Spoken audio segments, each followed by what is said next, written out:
Adventurers, welcome back to the Elder Scrolls Lorecast. This is your host, Tom, or Robots, and I'm here with my good buddy, Lotus of Doom.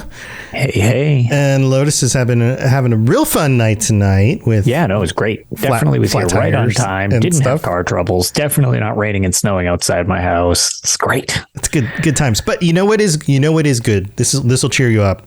We're wrapping up the tribunal this week. Ta-da. We've talked about Almalexia. Used some godly powers earlier tonight. You could float, like Vivec can float. We've talked about Sothasil. Now we're talking about Vivec, the warrior poet himself, who always tells the truth. Yeah, no, he's a very honest, straight shooter. I mean, what I like about these characters, before we get into the details, is that they feel like real people. There are definitely situations where they do very good things, and they try to make things better for other people. They go out of their way to do it. They use their powers for what they believe to be good reasons.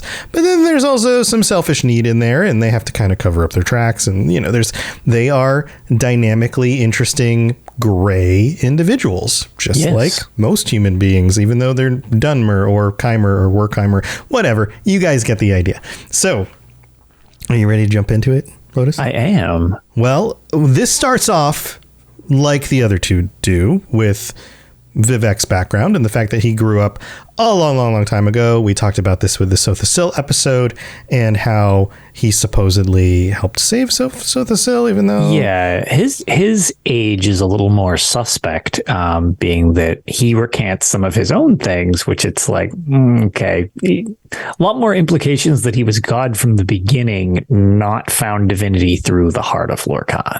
Yeah, there's a lot of this like retelling of stories and things like that. But as far as we can tell, he probably grew up around the same time in the First Era.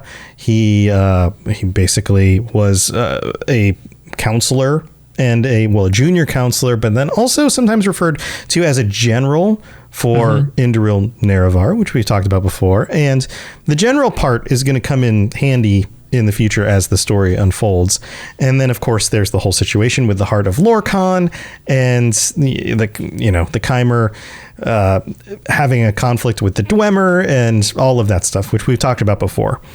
And lo and behold, Indoril Nerevar's counselors decide that they're going to promise not to mess with the tools of Kagranak and the Heart, and somehow become gods, and Nerevar is dead.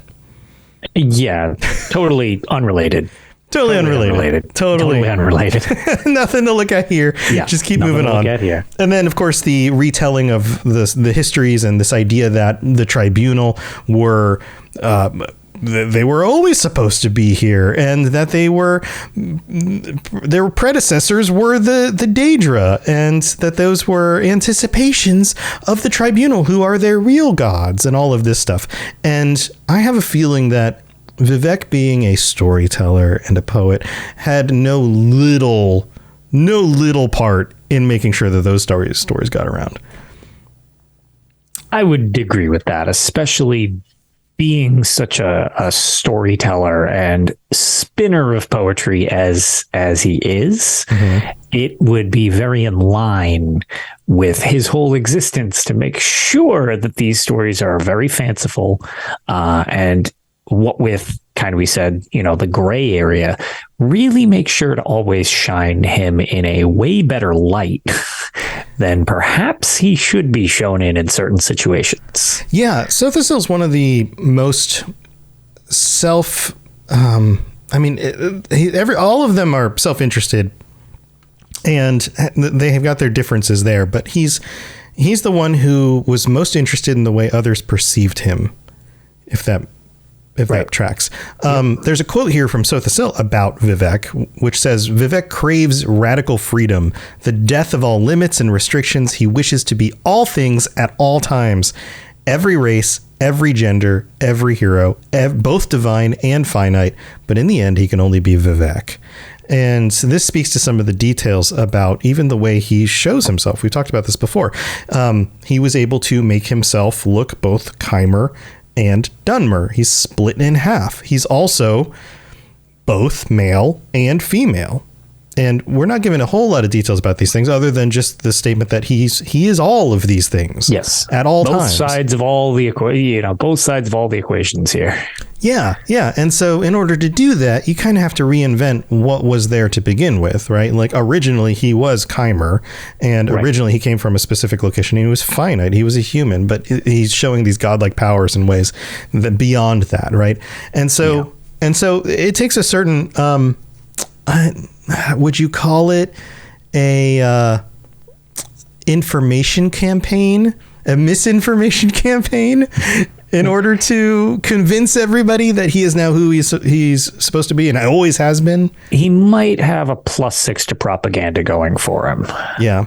So he's known as a poet. He writes poetry. He pontificates about philosophy and religion, about the natures of the gods and the mortals, about what it takes to, in fact, some of what we get when it comes to some of the deep and wacky lore about becoming a god and mantling and all of that stuff comes from Vivec himself, and specifically the 36 lessons, which can be very, very opaque, very hard to understand, and you have to look at them through certain lenses in order to get certain information. The 36 lessons of Vivec, with the weird 37th sermon that kind of was introduced with the Elder Scrolls Online.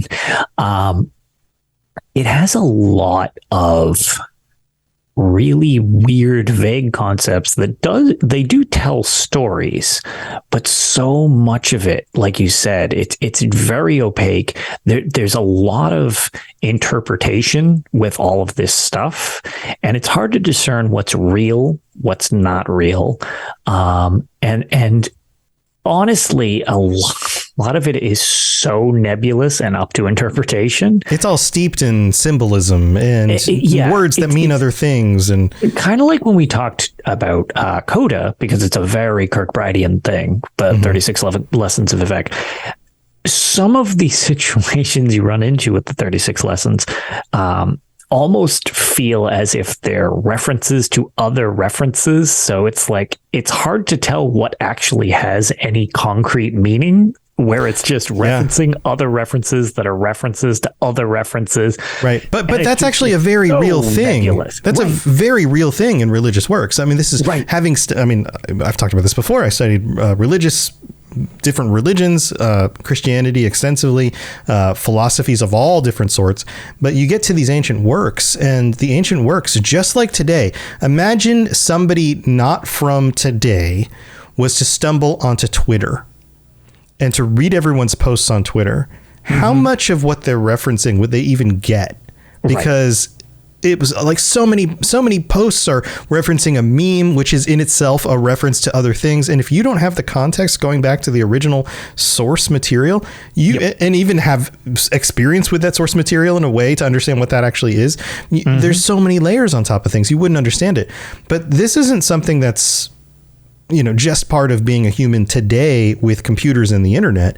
This is something that goes way back to every culture. Every culture has its internal references to things that are just understood because you grew up in the culture.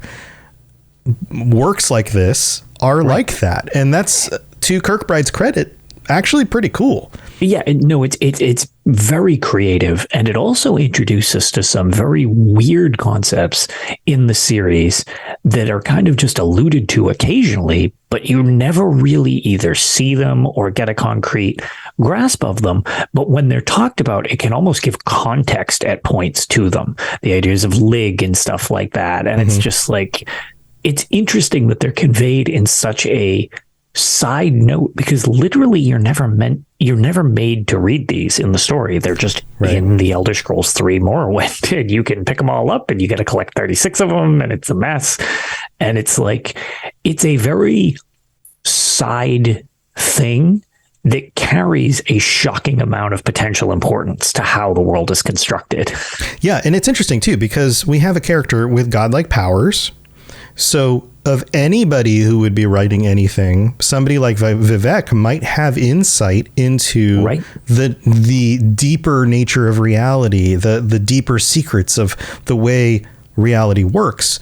Absolutely. But at the same time, he's not always a trustworthy source. Right. So you get that weird problem of discerning what matters and what doesn't when there's so much to dig through. Right. Is he steering us in, like, is he helping us? Why is he writing these things? What is the point of it?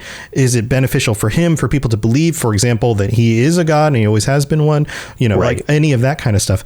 But we get a mix of stuff because a lot of times his messages are actually, they feel good and right. So, for example, there's a quote here where he basically summarizes the teachings of the temple, which very much he is at the head of the tribunal. And I haven't mentioned this yet, of the tribunal, he is the most public, most aware one. He is the one who people see the most. He lives in the largest city.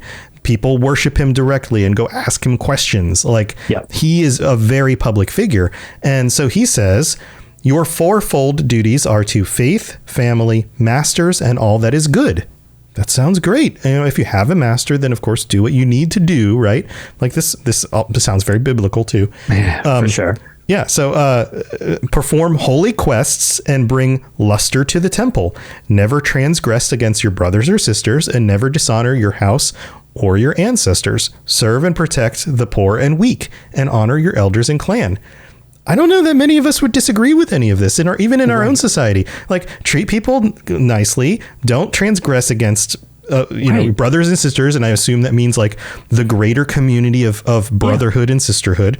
Honor your ancestors. Just like, don't be a bad person. Don't be a douche.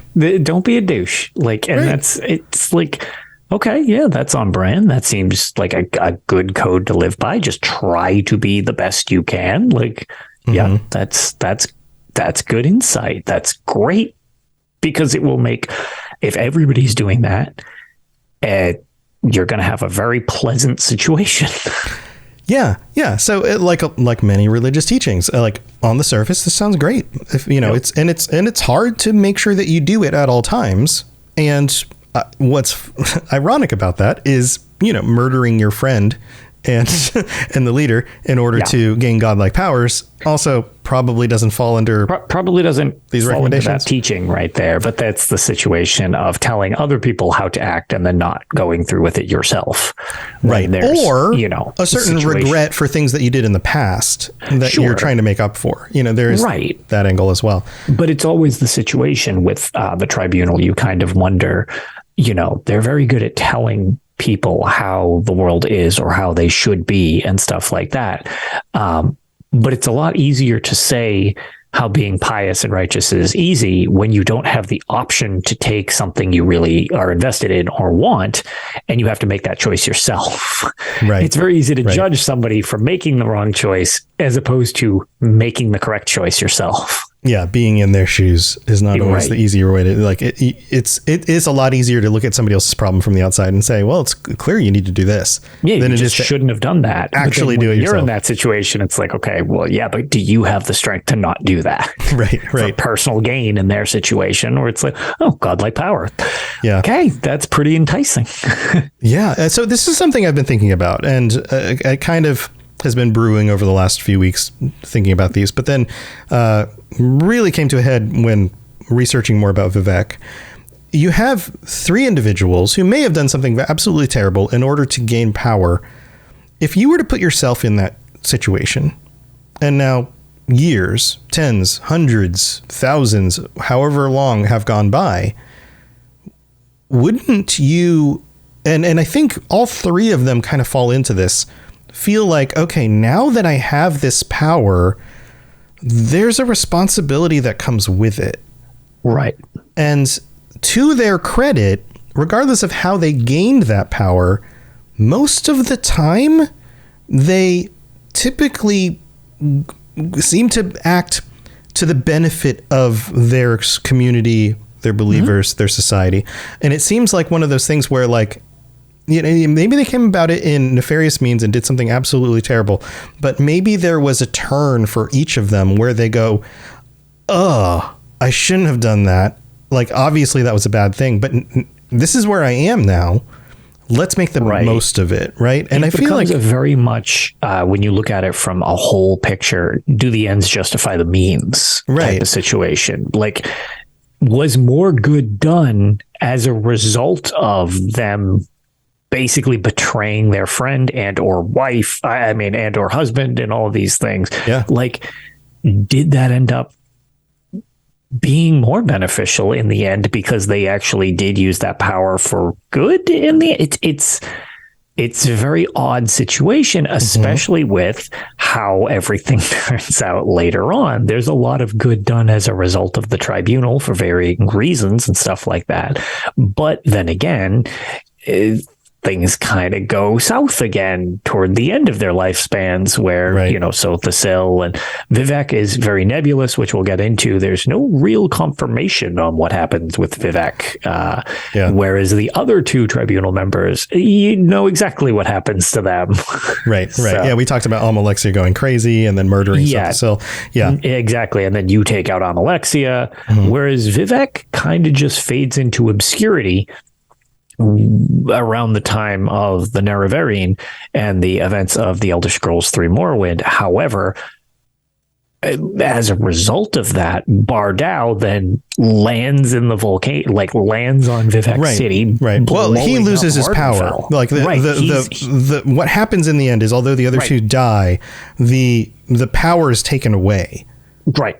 It basically, like, boom, no more super magic powers. None for Vivec, none for Dagoth, right? Like, none for anybody, even if the other two would have survived. No more power. And so the things that Vivec was maintaining, using his godlike powers, right? Like, theoretically, he could have been in Vivec and went smush. We just don't know. We have no confirmation. Right. Yeah, it's an interesting it's an interesting thing. It's an interesting dilemma. But tell you what, I've got some more stuff to talk about with some of the things he did before that happened, and then he doesn't actually have any real artifacts. I mean, there's a few, but not in the same way that the others do. We can make reference to it. I mean, one of them is basically entirely referred to in the 36 lessons. So yeah, yeah, and then we've got some speculation on where he might be if he is still alive and all that kind of stuff. So don't go anywhere. We're going to go thank our patrons, and we'll be right back.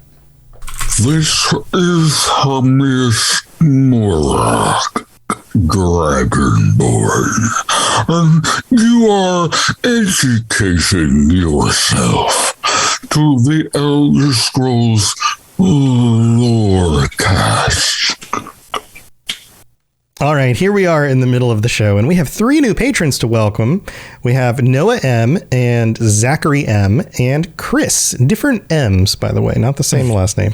Welcome aboard. Thank you for joining us. I hope you're enjoying your ad-free episodes or more stuff if you're one of the higher tier patrons. And that brings us up to 130 right now. 130 patrons. Yikes. Yeah, 3 Daedric princes who get shout outs every week. Evelyn R, Kira C, and Noodle Al Dente. Thank you for supporting us on that level as well. And everybody else who does this, we really do appreciate it. Thank you very much. Patreon.com/Elder Scrolls Lorecast is the place you can go if you want to check out all the different stuff you can get. And then we do have a new review, but they did state that they want it to be read out during a patron episode. Oh. We can just save it. Yeah, so hopefully I will remember this for the future. Things don't always translate like that. But just a reminder, if you are joining us for a patron episode, it is on the last Thursday of the month, which happens to be 2 weeks from this current recording. So that's the 26th at 9 p.m. Eastern, 6 p.m. Pacific. To be ironically the day after the giant ESO reveal. So we'll have lot of information coming out from the Bethesda/Microsoft conference. Oh, maybe we'll be unpacking some of that information, see what our patrons think about next year's ESO plans. Yeah, that would be a lot of fun. The timing on that works great. So come join us. If you aren't currently a tier 4 patron, you can come sign up and join us this month. There's still time to do that. So also, if you leave a 5-star rating on Apple Podcasts, we'll read out your review on a future episode. And you can also leave us ratings on other platforms like Spotify. All of that stuff is extremely helpful in actually moving us up in the ranks when people search for stuff. So that's why so many people seem to keep finding out about us. Yeah. Because you guys very nice reviews. We could be doing the best show in the world, but if it wasn't for you guys, nobody would know about it. So thank you so much for everybody who takes the time to do that. Share us with your friends, anything like that. We really do appreciate it. So, all right, let's move on with the rest of the show. You're listening to the Elder Scrolls Lorecast, dear child of cities. That is why the Night Mother loves you. So, Lotus, I wanted to talk a little bit about some of the things that Vivec does beyond just holding Bardau up in the sky. Some of the things that, like, he really did earn some of the worship beyond just the misinformation campaign that we've talked about. Sure. So he was a general during the time of the Nerevarine, and he understands, he's a warrior poet. That's what we know him as. But why do we think of him as the warrior poet? Well, it turns out that during specific times in the history of Morrowind, he actually went to war and led the Dunmer in times where they needed to defend themselves. So, for example, during the Riemann dynasty, at the end of the first era, there was an 80-year war where Vivec basically managed in order to keep the Empire out of Morrowind. Yeah, it's why Morrowind wasn't really ever necessarily conquered by any of these dynasties. It was more of like an armistice or a truce a lot of times, where they would get along with each other to a degree for the sake of civility, rather than a lot of times the emperor would go into an area and just basically wipe everything out. And it was like, okay, well, now we're all assimilated into the empire, and like this is how it goes. And it never really worked that way in Morrowind, largely due in fact to the military prowess of people like Vivec. And it's, a lot of times it's referenced. It's like, it's kind of hard to go up against a group of people with literal gods floating around in their army. That's pretty intimidating. Right. This was called the Fourscore War, which happened in the first era, 2840, and then for the next 80 years. And this wasn't the only time that Vivec went on the battlefield and defended his people. There were actually 2 different invasions by the Akaviri. Mm-hmm. And Vivec turned both of those down using different means. So, and this was during the second era. To say that he, yes, there's stories of like, well, this is what the gods wanted, and so we're the new gods, and all of that stuff. But then to actually have in the history books, like, Vivec did this thing. Like, the historians at the time wrote about it. It wasn't Vivec writing of his version of the history and passing it out. I am. It's other people being like, yeah, we literally ran up against a god. It did not go well. Right. Yeah. Like the Empire saying things like, well, no matter what we could do, we couldn't actually take ground in Morrowind because Vivec, a living god, was fighting with his people really to keep us out. To fight a god. Right. And so, yes, he has godlike powers. It probably wasn't super dangerous for him to be out on a battlefield, but at the same time, he could be doing anything he wants, right? Like, imagine you had godlike powers. You'd be sleeping in every morning. You'd be eating everything that you wanted just ever. Just hovering like a jerk when everybody else is toiling in the fields. Who knows? Like, right? Like the average, I mean, maybe for a while you do that kind of thing, but eventually it was like, I should probably make better use of these powers. Yeah, maybe I should actually contribute. But he legitimately did some of this stuff, as far as we can tell. Every source is a little suspect, but it does seem like that. And then with his teachings, it seems like he was trying to convey better ways of living. He was trying to be there for his people. He legitimately was open to having conversations and being publicly available. In fact, you can go visit him in ESO, and he's like hovering. His powers are going away during the quest line, but he's like hovering around in his little temple in Vivec City, and he's willing to take people in and talk to them and help them with their problems and those kinds of things. And I'm sure there were limitations around that, but that's and there's something to be said on that side of it.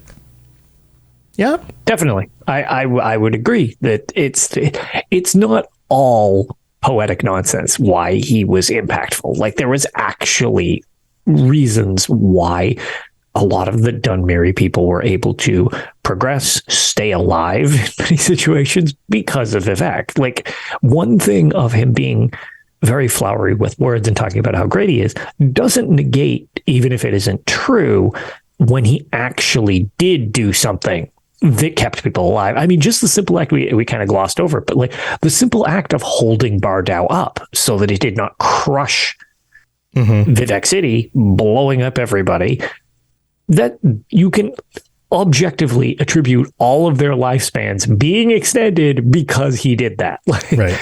Right down to rudimentary, very simple cause and effect. Like, he kept people alive as much as he might have done some other sketchy stuff.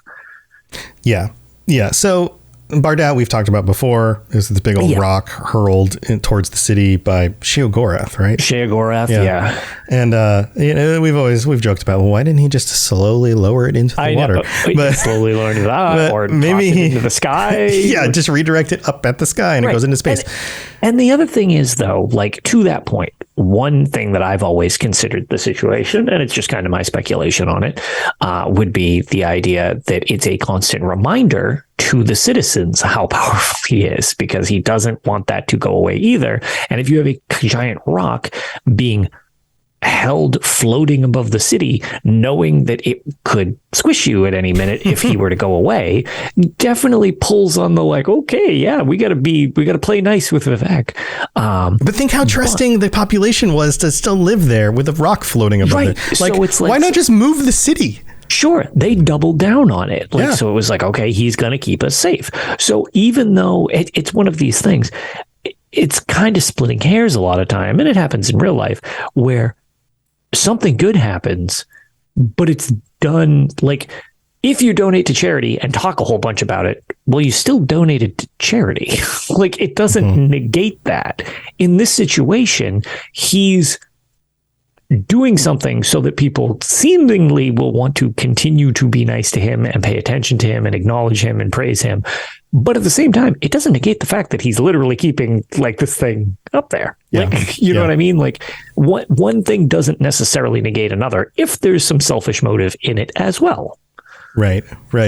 So the situation with Bardau is, of course, it comes to a head at the end of the Morrowind storyline. It falls officially in the Fourth Era, Year 5, and sets off a chain reaction, because basically the Nerevarine, I don't know, however you say that word. I just say Nerevarine, but I don't think there's any real way to pronounce that right. Knows? I would not rely on me for pronunciation of words like that. Right. He destroyed the enchantments on the heart of Lorcan, which, of course, like we talked about before, broke all the magic stuff. And then Bardau falls. That sets off a chain reaction, because when you have a gigantic explosion from a big rock cratering into the earth and the city right there next to a big volcano, well, the volcano gets set off. And so that was the basically explosion of Red Mountain, the eruption of Red Mountain at the beginning of the Fourth Era, which is talked about a lot, which had far-reaching effects. And not only did it destroy people and we talked about it with, like, the Houses of Morrowind. It reconfigured a lot of what was going on there, but it was also a symbolic end to the tribunal.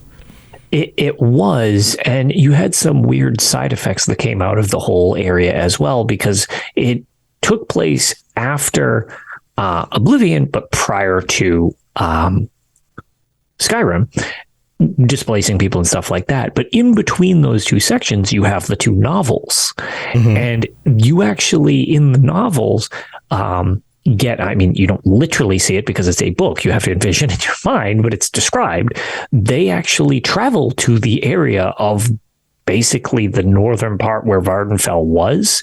They're in that destroyed region, and there's new things kind of horrifically being formed in that nightmare that happens as a side effect of it. So it changes more than just the landscape, but a lot of, like, it seems like the creatures and setting around the area, as well as, like you were referencing, the the political structure and all that stuff with the great houses and all that. So and the worship at the end of the worship of the tribunal. There's no worship of the tribunal as they're dead or MIA. I mean, it was a very clear example of like, these gods are no longer protecting us. Yeah, that's exactly. That's like anybody who did not move out of that city probably wishes they did that. If they're still able to have wishes. Pretty nuked, but yeah. Right. So from that point on, we don't know about Vivec's fate. Like this is a hole in the story, and maybe he was sitting on his little throne while the rock came down, and he just went down with the ship like a good captain. Maybe he made it out of town. Maybe he, who knows, right? Like we don't know where he went and what he did afterwards.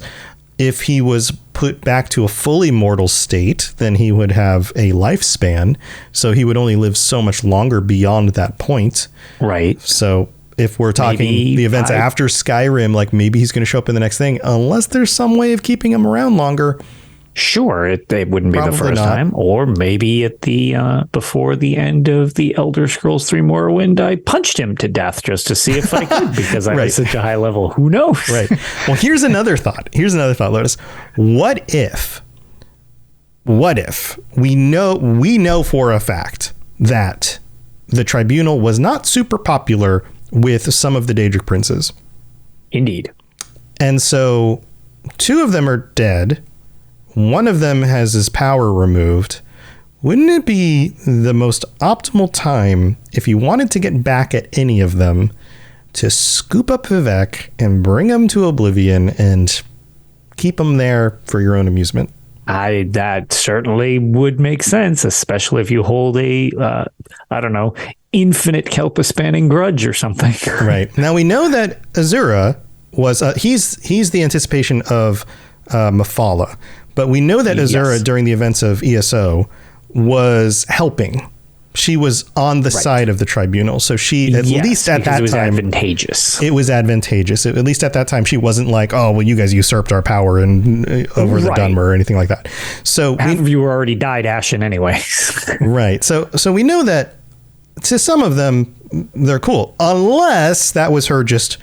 like we've talked about with Azura, like slow playing it. This is my slow play, and I'm going to be nice and pretty and like la la la. Oh yeah, no, we totally want this you guys to happen. out. Okay, now that you don't have power, anyways, come visit me, Vivec.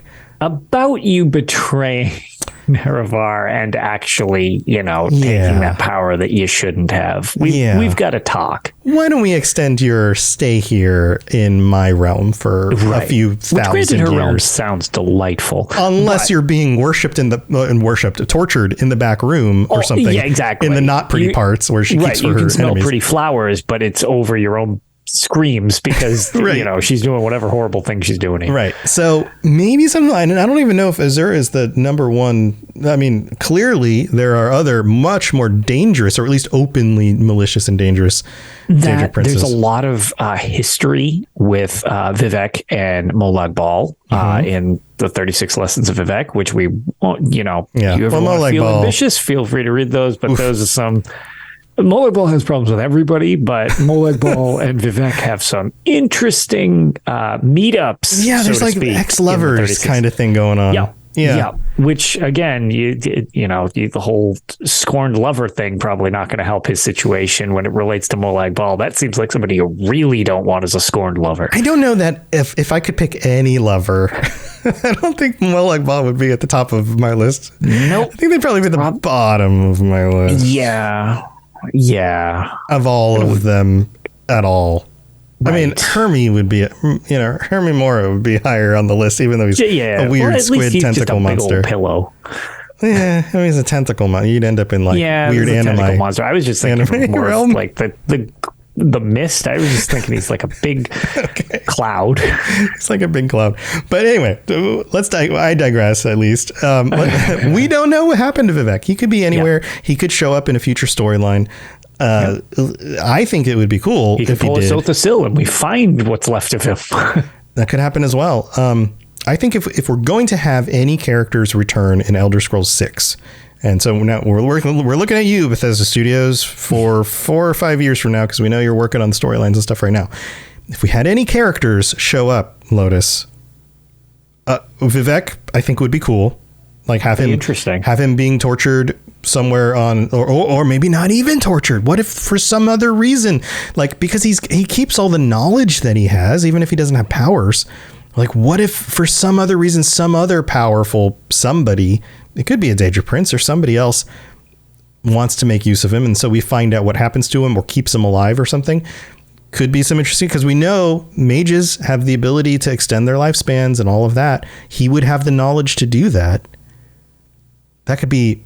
It's true. That could be a thing. So other than Vivec, let's just kind of go on a little side tangent, because we're kind of at the end of the show anyway. Yeah. Who else would be like, okay, what if they return for Elder Scrolls 6? Assuming that we're now a few more 100 years in the future from the events of Skyrim. Okay, so we're going with another decent sized leap in the timeline. We take a leap. Yeah, we take another move forward in the timeline. Is there anybody else? So there's another character, and I'll even keep it related at the moment, to Vivec, which I've been very curious. We actually never find out what happens to the Nerevarine after Elder Scrolls 3, which is your character. Mm-hmm. Again, you have all the events that happen, put forth by you, the player character, which turns out to be the Nerevarine. And then much like Vivec, it's just kind of like, poof, just no more. I've long wondered what happened to you in that one. Because you were a little more part of the prophecy, as opposed to in Oblivion, you were a side character. You actually weren't the main character. You were the person carrying forward the prophecy so that other people could do great things. Correct. In Daggerfall, you're you are a Blades agent. Like, you matter, but only in the terms of helping progress a certain situation that happens. You're a main character in it. Very similar with Arena. And then, you've got some of the weird spin-off ones. You're a battle mage in Battlespire. Like, okay, these aren't necessarily integral characters beyond them being the characters there until you get to the Nerevarine and the Dragonborn. Right. Those two are like world important, like tied into so many fabrics of things, because it's a little more than you were there while a thing happened and you helped perpetuate it. And it was more the thing that's happening is related specifically to your existence. Right. And both of those characters, I feel, would be interesting to find out. I mean, we obviously don't know what happens to the Dragonborn either, because we haven't gotten a game further in the timeline yet. Right. So either of those characters, I think, would be very interesting to hear about the player characters, as they would be important past you playing them. Whereas the other characters, less so. Yeah, I agree. I mean, these are definitely games where in every one of the games, the prisoner is able to change the world. Yes. But not in every game is the prisoner actually a almost godlike powerful being. Correct. Right. So those are two different things. Yeah. And both of those characters, both the Nerevarine and the Dragonborn, theoretically have the potential, even if the series goes forward in time quite a bit again, could theoretically still be around. One's a literal reincarnation. So you don't have any idea what that kind of lifespan is. And the Dragonborn, you got all sorts of weird situations related to okay, well, what kind of life expectancy would you get? Because depending upon some of the deals you make through Skyrim, I mean, you have Miraak, who is literally the first Dragonborn and still existed with the intervention of Hermaeus Moras. So, right. What if? What if you take out Miraak? You're the new Miraak. You're the only dragon. He was the first Dragonborn. Right. You're the last Dragonborn. What if you are equally as valuable to somebody like Hermaeus Mora? Right. Exactly. Who then takes you, again, one of those, like, takes you into his realm, and now you are just like, well, okay. And you displaced the other one. So theoretically, Hermie might be interested. You stole from my library. I have to replace the thing in my library. So you're going to take its place. Yeah. Spot on. Yeah. But yeah, that's just it. So both of those characters still could have like a substantial role and potential to be alive still. Yeah, it's true. It's true. So yeah, I think that would be cool. I think both of those would be cool. We haven't gotten a lot of that, like callbacks to the previous, and we get callbacks to the previous games, but not callbacks to the previous protagonists. Yes. And so, yeah, that would be neat. I think that would be really cool. Yeah. But yeah, I would love to find what happens to Vivec. Like, this is, I mean, it is a clearly well-known hole in the story. We don't know. Like, and we get a lot of closure. Or have they just not addressed it yet? Right. We get a lot of, other than player characters, and even some player characters, like the Oblivion one, like becomes Sheogorath. right. So, but we don't get a lot of closure for the other ones. We get closure for other important characters. Or characters. Go ahead. Right. And I mean, with the character, you know, the hero of Kvatch, you know, Savior Cyrodiil, ironically, you really weren't the important character. And it was the expansion that kind of proved you were such an unimportant character. You were deleted and became an actual character that's been longstanding in the series. Right. Yeah. But like Martin, we know what happens to Martin in that. Right. We know what happens to end. Yeah. Many of the emperors, we know when their ends were. Many of the individuals who led the different guilds and things like that. And many of them were not super powerful beings and would have had normal lifespans and whatever. But we get kind of ends of stories for a lot of characters.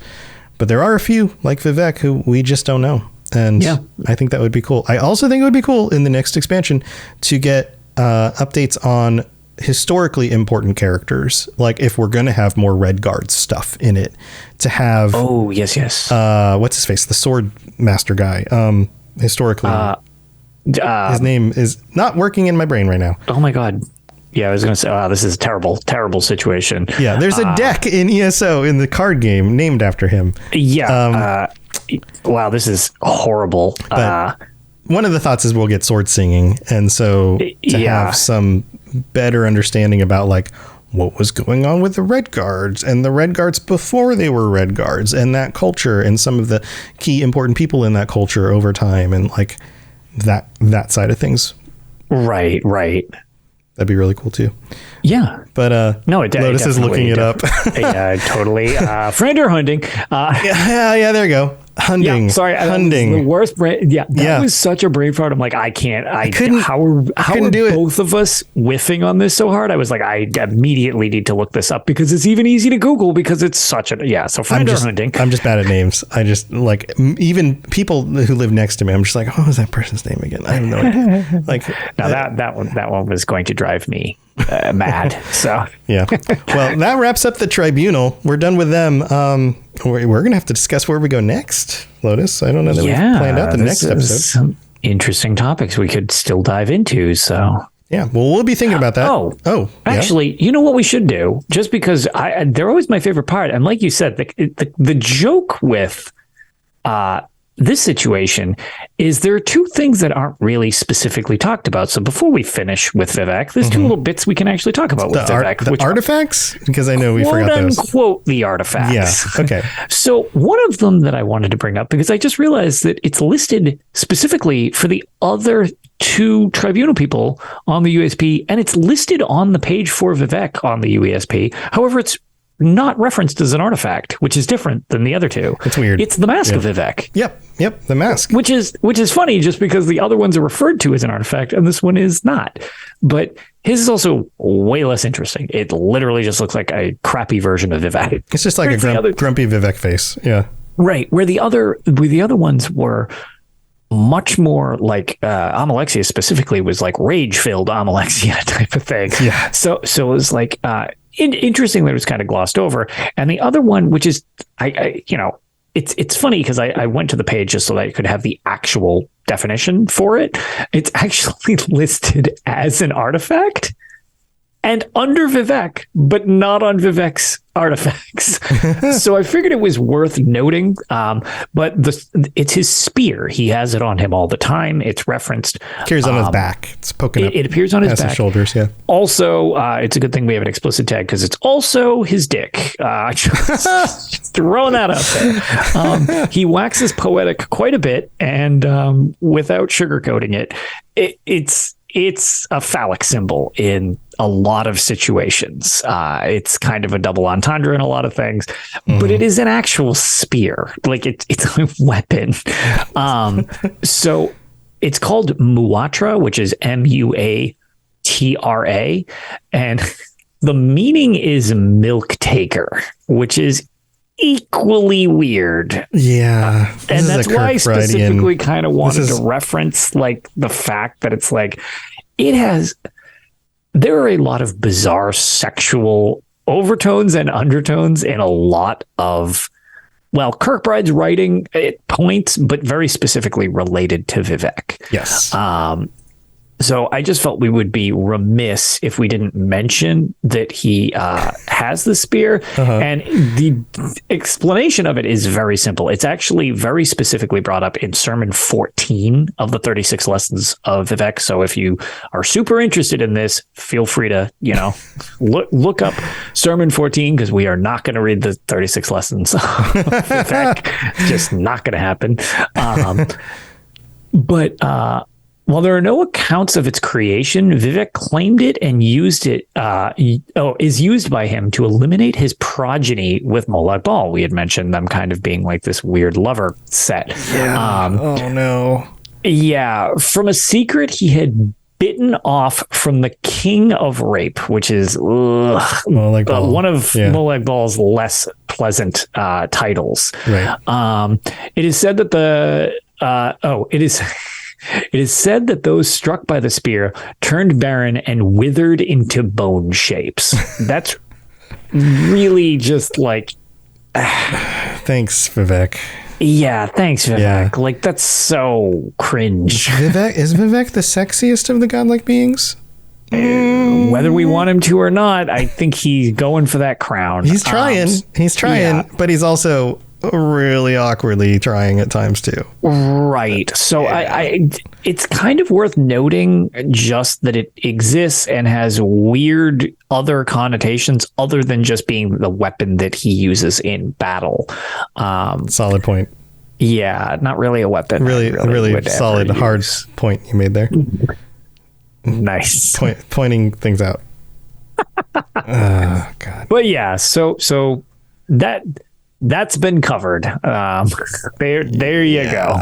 Covered with a milk-like substance. Anyway. Yeah. So. Oh, God. That's going to do it for this episode. Sure is. Let's get us out of here. If you have any other thoughts or questions or ideas for maybe what we should do next week, there's a lot of stuff we've talked about, like a lot of things, and things have come up in the past. We're like, oh, we should do that sometime. But we'll get there. We'll figure it out. For sure.